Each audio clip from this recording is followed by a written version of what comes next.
اکرم صلی اللہ علیہ وآلہ وسلم نے ارشاد فرمایا، جس شخص میں یہ 3 باتیں ہوں گی وہ ایمان کا مزہ پالے گا۔ ایک یہ کہ وہ شخص جسے اللہ اور اس کا رسول ان کے ماں سوا سے زیادہ عزیز ہوں، اور دوسرے یہ کہ جو کسی بندے سے محض اللہ ہی کے لیے محبت کرے، اور تیسری بات یہ کہ جسے اللہ نے کفر سے نجات دی ہو، پھر دوبارہ کفر اختیار کرنے کو وہ ایسا برا سمجھے جیسا آگ میں گر جانے کو برا جانتا ہے۔ صحیح بخاری حدیث نمبر 21۔ محمد مصطفیٰ صلی اللہ علیہ وآلہ وسلم نے فرمایا، جب جنتی جنت میں اور دوزخی دوزخ میں داخل ہو جائیں گے، اللہ پاک فرمائے گا، جس کے دل میں رائی کے دانے کے برابر بھی ایمان ہو اس کو بھی دوزخ سے نکال لو۔ تب ایسے لوگ دوزخ سے نکال لیے جائیں گے اور وہ جل کر کوئلے کی طرح سیاہ ہو چکے ہوں گے، پھر زندگی کی نہر میں یا بارش کے پانی میں ڈالے جائیں گے۔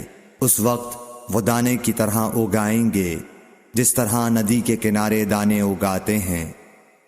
کیا تم نے نہیں دیکھا کہ دانہ زردی مائل پیچ در پیچ نکلتا ہے؟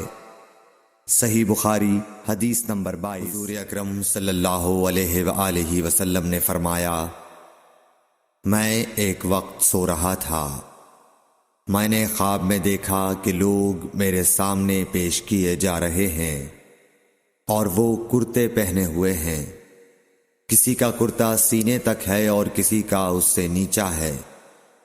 پھر میرے سامنے عمر بن خطاب لائے گئے، ان کے بدن پر جو کرتا تھا اسے وہ گھسیٹ رہے تھے، یعنی ان کا کرتا زمین تک نیچا تھا۔ صحابہ رضی اللہ تعالی عنہ نے پوچھا کہ یا رسول اللہ اس کی کیا تعبیر ہے؟ آپ نے فرمایا کہ اس سے دین مراد ہے۔ صحیح بخاری حدیث نمبر 23۔ ایک مرتبہ رسول کریم صلی اللہ علیہ وسلم ایک انصاری شخص کے پاس سے گزرے، اس حال میں کہ وہ اپنے ایک بھائی سے کہہ رہے تھے کہ تم اتنی شرم کیوں کرتے ہو؟ آپ نے اس انصاری سے فرمایا کہ اس کو اس کے حال پر رہنے دو، کیونکہ حیا بھی ایمان ہی کا ایک حصہ ہے۔ صحیح بخاری حدیث نمبر 24۔